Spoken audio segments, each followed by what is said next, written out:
My name is Michael Maxwell. My job title is a production operator and machine operator.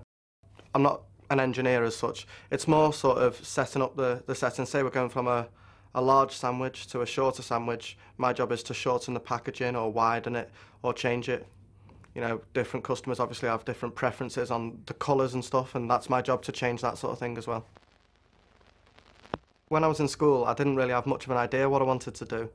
I've always, and still am now, more of a take each day as it comes sort of person. I don't really plan for the future a great deal.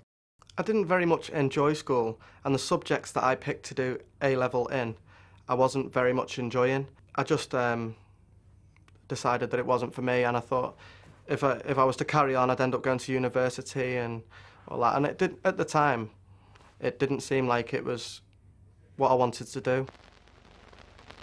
When I was at school, I had a weekend job, and when I decided to leave school, I did that job full time. That was working in a restaurant at the aquarium, and so that was my first full-time employed job, was working there.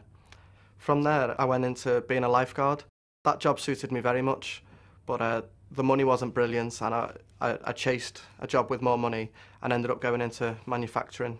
I got a job in a factory on the line, working just packaging, and I watched the machine operators, and the more I watched them, and I picked up on what they were doing and how they were doing it, and I sort of followed the mechanics of the machine until eventually, you know, I thought maybe that's something I'd be good at, and it developed from there. You know, once I was good at it, I enjoyed it.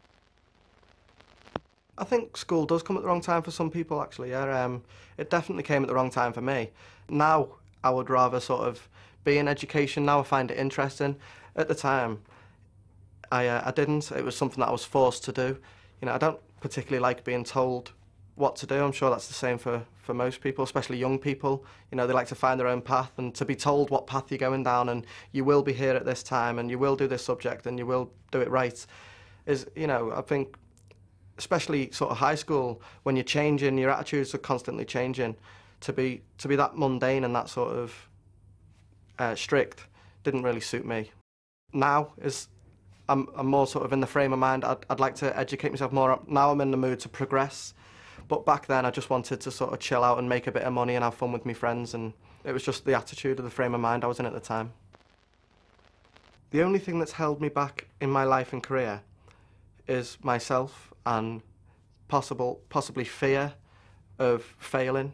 You know, nobody likes to fail at anything, but what I've learned as I got older is it's better to try and fail than to not try. And now I try not to let things hold me back. In the past perhaps I have, but now not so much. Now if I see an opportunity, I go for it wholeheartedly. I derive happiness mostly from my friends and family, from people. You know, people make me happy. I like interacting, I like talking, I like having a laugh and a joke. That's where I sort of get my happiness from, and it's where it's made me what I am.